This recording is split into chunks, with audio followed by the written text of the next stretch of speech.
Hello, everybody, and welcome to the Hockey Podcast. This is Kevin Olenek, and of course, you can follow us on Twitter at podcast_hockey, like us on Facebook, the Hockey Podcast, and subscribe wherever you get your podcasts, which includes iTunes and Spotify. And it's been, of course, an interesting week, interesting times for a number of leagues right now going through the COVID-19 pandemic, and that also includes the WHL, and the Dub Network has been having to make some changes, and they're on the midst of a relaunch, and this here that will be relaunching on Canada Day, July 1st, and our guest today will kind of walk us through what this is about. It's Paul Figler. Paul, how's it going? Pretty good. Yourself? I am pretty good. Enjoying it is kind of weird that we're about to get into hockey season with the summer the way it is. It's usually a winter sport, but that is where we are at. Paul's involved, of course, with the Dub Network. Kind of tell us just from your perspective, what, for those who don't know, what the Dub Network, what is the Dub Network? For those who don't know, let's start there. For those who don't know, Dub Network covers the Western Hockey League, which is the major junior hockey league out here in Western Canada and the Pacific Northwest of the United States. We have beat writers from various cities across the Western Hockey League that write articles, do interviews, create all kinds of content for our website, and get it out there to the general public. Cool. And what has, just with this time off, what has this been like for the Dub Network, first of all? How have you been doing? What have you kind of had to, that you've had to do a little bit of a refocus? Tell us a little bit about that. Yeah, I think with a lot of things with COVID, that when it hit the news, like regarding things that happened in the Western Hockey League, I would say essentially took a nosedive, right? And there wasn't a lot of stuff to cover for a while. And then I think what's happening, and what is the point of what we wanted to do with Dub Network, is that we've had some people who've decided to move on, and, you know, we applaud them for, you know, finding their way. Some guys have decided to write for other websites. Some guys have decided to go out and do their own thing, create podcasts, and that kind of thing. And so we've kind of just done like a retool and a reboot. We've got a few of the guys still kicking around that were part of the original Dub Network. And now we're starting to gain some new faces and hoping to fill up as many writing spots as possible in the coming weeks and months. Cool. Okay. We'll dig into where you're going here and then the relaunch here. I want to spend a little bit of time talking about where the WHL is at. And sort of the big question here is, October is the plan for the relaunch. From your perspective, how are you seeing that right now? Is this a feasible possibility? Is there concern? What are you seeing? What are you hearing from your WHL contacts? You know, I think that they're on the right path with, you know, setting a date as a target to get things started. I'm not entirely sure how it's going to work. I don't want to be pessimistic. I'd rather be optimistic about it, but the challenge is going to be seeing fans in the arena, and they're talking that they need about 50% capacity to make it go. And I'm not entirely sure that all the jurisdictions that are going to be required, I believe they say there's 6 between the provinces and states that host WHL teams. I'm not entirely sure that they're going to be able to get that 50% capacity across the board, especially with things how they are down in the southern areas of the area that we play in. I think too that with the teams needing to have a little bit of time for training camps and getting players over from Europe, there's going to be some struggles there and some arranging that's going to be needed to be made. But I do want to remain optimistic because just like everybody else, I'm a big fan of hockey, and I really like to see these kids be able to get on the ice and get that developmental experience that they need to move on to the next level. Yeah, you mentioned 6 jurisdictions. There was a question here about in BC to the health minister Adrian Dix about it, is that they want fans in the stands, but they can't promise that to the WHL in that sense. Alberta, I haven't heard much from Alberta, Saskatchewan, and Manitoba about how that is looking. Have you heard anything from them on what that discussion has been like, or? I've been trying to keep my ears open to that kind of thing, but right now with the way the NHL is looking at doing hub cities and then their next season potentially not starting until, late November, December, January, whatever it is they're looking at, there may be some changes in what's going to happen between now and then. By October 2nd, again, like I say, I'm not entirely sure that all the Canadian provinces that are involved with the Western Hockey League are going to be able to say, without a doubt, yeah, we'll fill you up 50%.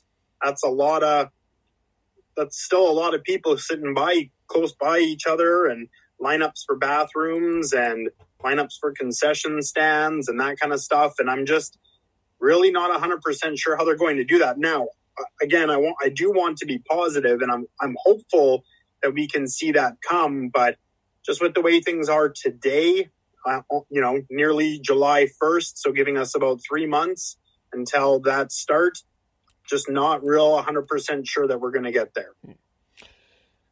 That's fair. One of the things that we've talked about a little bit about on the hockey podcast with the WHL, sort of the idea maybe around, and maybe this might be a time to look at it, at least maybe splitting it up in a sense of having the BC and the southern states be one conference that plays, and Alberta, Saskatchewan, Manitoba kind of play in one section. What are your thoughts on that idea? Is that something that might be able to help, or?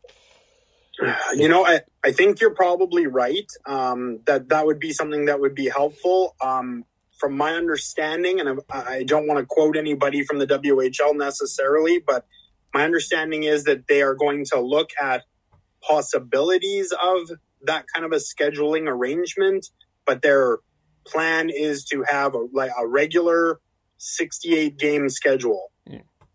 So again, like I said, your idea, the idea has merit. I think that as it is now, in previous seasons, there's been very few games played outside of your conference anyway. But again, like I say, they're doing their best to have a full normal season for the next hockey season. Okay, fair. Yeah, fair enough. I think it's really sad what has happened for every league, and I know for the WHL, it's going to be hard without fans in the stands and without a crowd there. And you're from Red Deer. WHL is it's well loved in a lot of the small towns like Kamloops, Red Deer, and a lot of the small towns too. And it's I think it hurts those communities as well. So hopefully we can get this going in some way. Yeah, I agree. I definitely for Red Deer, the hockey team here is basically the heart and soul, right? That's the one major sporting event that we have here in the city. Sure that there's some football and some baseball here, but the WHL really is the meat and potatoes of the sports scene here in Red Deer. And so to not have that for the residents, especially come, the middle of the winter time or late fall even, is could be pretty sad for the community. And then with the draft coming up here, of course, with the drama now that we have for phase 2, we talked a little bit with Zach Moffat about this, and we'll kind of get back into kind of some of the work that you've done with the Dub Network, but sort of some of the prospects that for the draft that you personally think that fans should be on the lookout for. Brandon Schneider in Brandon is one, Connor Zeri, Caden Gooley. There's I wouldn't say that all of those guys are in that top one or two tiers of the first round of the draft this year. I think the WHL supplied a lot of like good young players, but not necessarily that, like I say, the top one or two tiers. I'll be honest with you, the draft isn't really my forte. I cover the Red Deer Rebels myself mostly, and I just have the other teams on the peripheral because I'm so busy with doing all the other day-to-day tasks that have to go with Dub Network. So I do know, like, I can name some, like, definitely some draft prospects that are like right there in that first round, but I'm not really familiar with all the like depth players and that kind of thing where the players are going to be 4th, 5th, 6th round draft picks. Okay, no, that's fair. Something I thought we would chat a little bit about there, but for sure. Like, another young guy coming up is Seth Jarvis. He really turned it on in the second half of the season, and I think he has a lot of good potential. Tristan Robbins is another guy that like turned on towards the end of the season, and there's been a lot more hype surrounding him.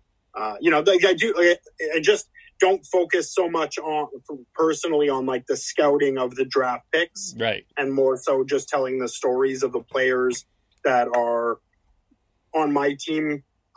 That's going to be changing a little bit this year with the changes that we're making to Dub Network and that kind of thing. There's going to be a little less focus on the game reporting and more on the stories of the team and the players.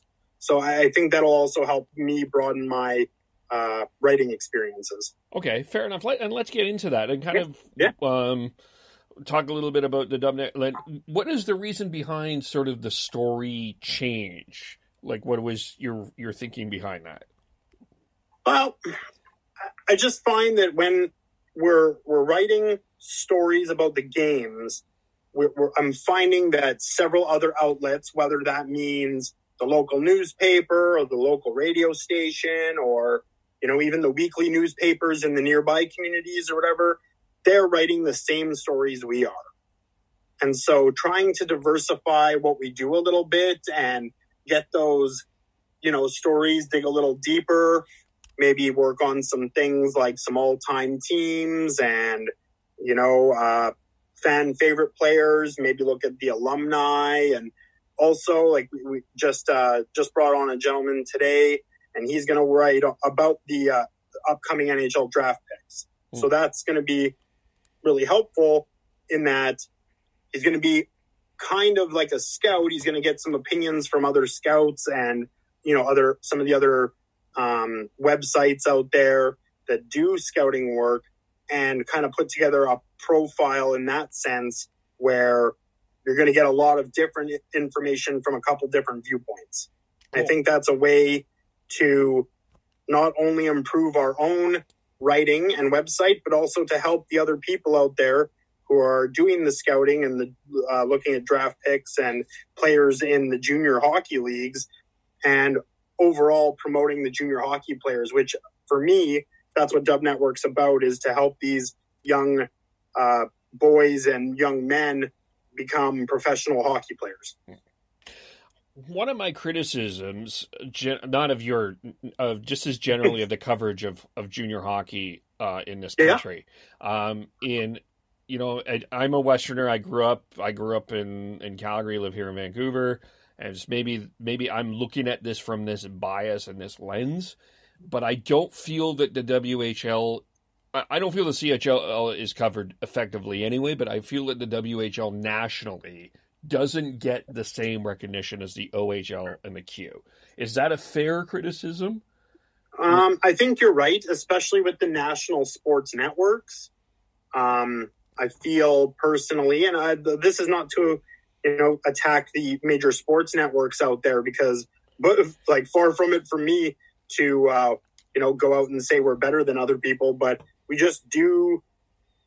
We're there. We do a lot more coverage of those kinds of things. Whereas the major markets, I don't know, the major TV channels and media outlets, they aren't at every game, and they aren't watching a lot of the games, from the East.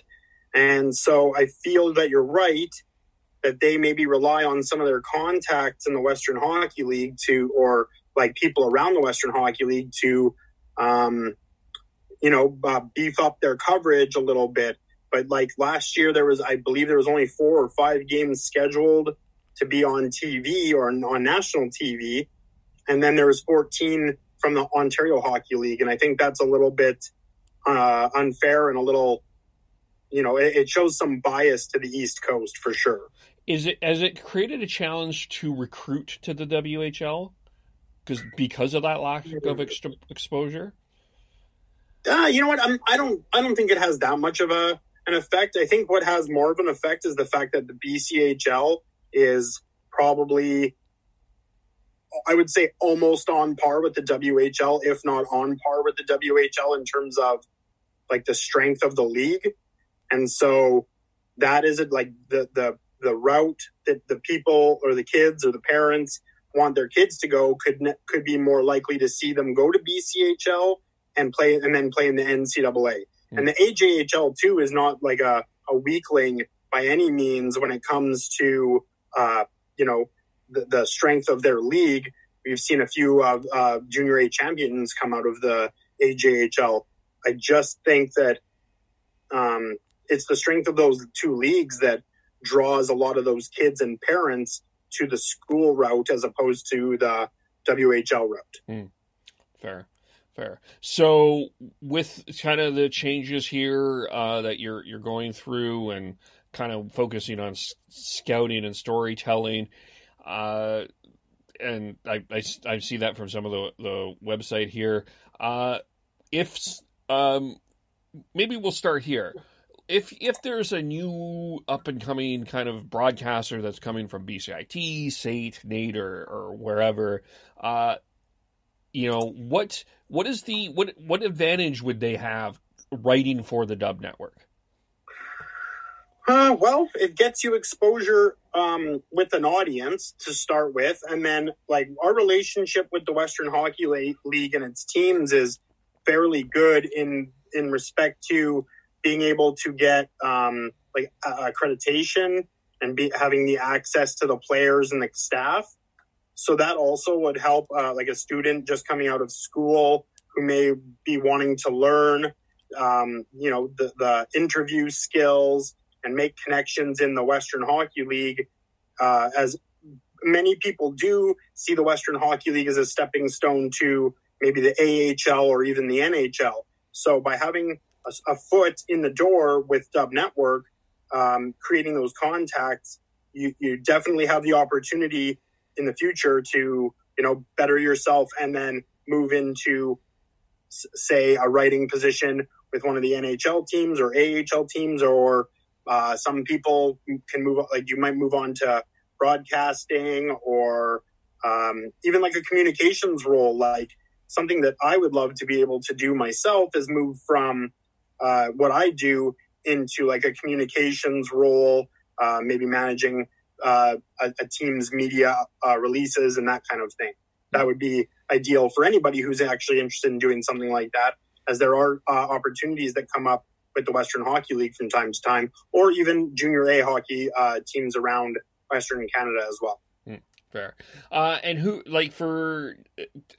was, like, as an example, Jeff Patterson out here at TSN 1040 covers the Canucks, started with the Kamloops Blazers, spent years with them. Is anyone well known that you've been able to work with that people will be like, oh, hey, look at this? So we've had, like, the thing is that so far no one has really moved into a role like that from our team. There's been some guys, like we had Les Lazaruk writing for us for a little while, and he was with the Saskatoon Blades. He's their play-by-play guy. And Sean Mullen is a former broadcaster with the Swift Current Broncos, and he's on our podcast, WHL Unfiltered. And so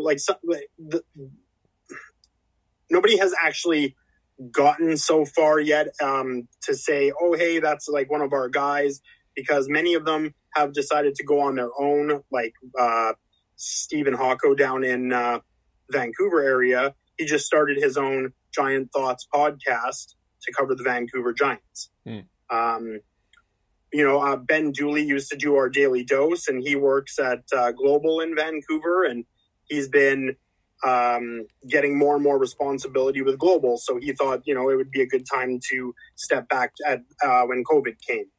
But now what we've seen here is, with some of our teammates leaving and going on to other projects, we've had new teammates starting to join the team. And so Gino DePauli from, I can't remember which team he covers in the Junior A League here, but he's joined our team. Sorry? Okotoks Oilers? Right, sorry. Yeah, that's right. And then I don't know if you guys are aware of who he is, but I know in Saskatchewan he's quite popular. Rod Peterson has joined Dub Network to write about the Regina Pats and the Moose Jaw Warriors. I know who he is. Just as a follower of the CFL, I know him as a broadcaster. I've never met him, but I know who he is. Okay. There's some interesting people to work with as well. And the reason I was asking that is I wonder if sometimes people are looking at, they have, there's this desire to work with a professional team and the value of, I do play-by-play with a junior team here called the Greater Vancouver Canadians. Yeah. And just the value of start where you need to start in that sort of that reality, I guess, in that sense too. Yeah, absolutely. The thing is that we do our best to help people where we can. And I think that just like the Western Hockey League is a developmental league for players that are looking to go professional or to go to school, we definitely can offer the same kind of experience where you're learning, you're writing, you're getting your name out there. I realize that people want to work for money and pay, and that is something that we always strive to do. But again, like with COVID, we kind of lost some of our sponsorships and our advertisers. So we do want to get back to that point where we can offer that to people. But also, I know what we do offers a lot of experience to people who want to be up and coming writers or broadcasters or media communications people. We have had students as well. Like, we have no problem with having students on board, and some of their professors have even, pointed them in our direction in the past. Okay. Yeah. Cool. So if one wanted to apply, what are you requiring of them? So what we will do, it's not a very lengthy process necessarily, but what we just want people to do is to check out our Join Us page on the website, see if a team is the team you're looking for is available, or if there's an interest in a team, even if you're not necessarily right there in the city where they are. You could send us an email with your interest. The email is on the page as well. And then from there, we will just have a little bit of a discussion back and forth about what your expectations are and that kind of thing, and what our expectations are. And then we just get started with writing. There's a bit of a process in that as well, where we want to see the writers develop kind of along the same lines as how we write. While we want everyone to have their own unique voice, we have some, guidelines that we would like the writers to follow in a sense. And then off and running, we got a pretty good team. Everybody works together to get ideas together, photographs to go with the articles, tips and tricks, who to talk to, how to get the quotes you need or want, or, all that kind of stuff. It's a pretty fun team to work with too. Well, and I see right now we've got 13 teams that you have openings for, including Vancouver, Victoria, and Edmonton. Correct. There's a few applicants that have applied for some of those positions. We just haven't brought them on board just yet. So we're just waiting to kind of see what happens in a couple of markets. So yeah, we're getting pretty close to being half full again. Last year we had, I think, 14 writers for 22 teams. And so, there's definitely some openings there, though. And we encourage people to apply, even if the team that you're looking for maybe isn't on the list. Maybe there's something we can work out or something we can do. Maybe find another temporary role for you if you're interested in writing about the WHL. Cool. Is there any other stories in the WHL that is being missed right now, or it sounds like most of it is just getting everybody back on their feet? Is there anything else that no one is paying attention to, or? Well, I wouldn't say no one's paying attention to what's going on in the WHL right now. They just settled a lawsuit, and now there's another one regarding this, hazing and those kinds of terrible activities, which we could sit and probably have a 5-hour podcast about, and that's unfortunate. And I hope for an amicable situation for all the parties involved, and that's really all I have to say about the situation. I don't agree with the things that are being done, but I wasn't there, and those things were also in the past, so I can't really speak to it all that much. And the other big thing is tomorrow is the import draft. So each team will be able to select up to 2 imports. Some teams will be selecting 0 and some will select 1. And that's usually about it. And then everybody takes a bit of a break for the rest of the summer. But now we'll probably potentially see some NHL action. I guess we'll see what COVID brings. Yeah, touching on wood. It's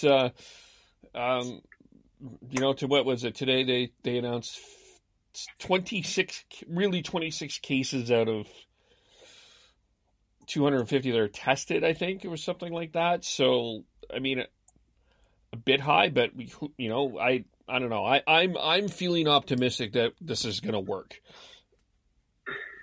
I think that there's a chance that it can with the hub city arrangement and that kind of thing. I think that they're personally, if I was their decision makers, I would say Edmonton and Toronto are your safest bets. Vancouver is also a safe bet, but if Vancouver wasn't prepared to, make the concessions maybe that the NHL wanted them to. Mm-hmm. So between Edmonton and Toronto, I don't see how there could be any major issues there. Some communities that can be pretty tightly secured if needed to be, as the NHL's asked, I suppose. So, yeah, I think that there's a chance that we're going to see this happen, and other sports are starting to go ahead. And I guess we'll just have to let the cards fall where they may, and hopefully everyone can be in agreement as to what that looks like. Yeah, for sure. Well, Paul, thank you so much for coming on with us. And how do we follow you? How do we follow the Dub Network? And if people are interested, how do we get in contact with working with you? Okay, so I am Paul_Figler on Twitter. And Dub Network is Dub_Network on Twitter. We're on Facebook. We're also on Instagram, although we're not the best at keeping that up to date, but we'll be working on that in the coming months. And the website will we'll start seeing articles beginning on Wednesday. There'll be a quick a welcome back or introducing, or not exactly sure what you want to call it, but a little bit of the rah, we're back kind of an article. And then from there, it'll just be covering what we can right now while things are kind of on pause. There will be some news, I'm sure, throughout the summertime. There are sometimes trades or players getting moved around or that kind of thing. And then here's hoping we see puck drop in October. Same here. I absolutely agree. So check that out. Follow us on Twitter, podcast_hockey. Subscribe on Apple or Spotify, Facebook, The Hockey Podcast. Paul, thank you. And we thank everyone for listening, and we will talk to you all soon. Bye for now.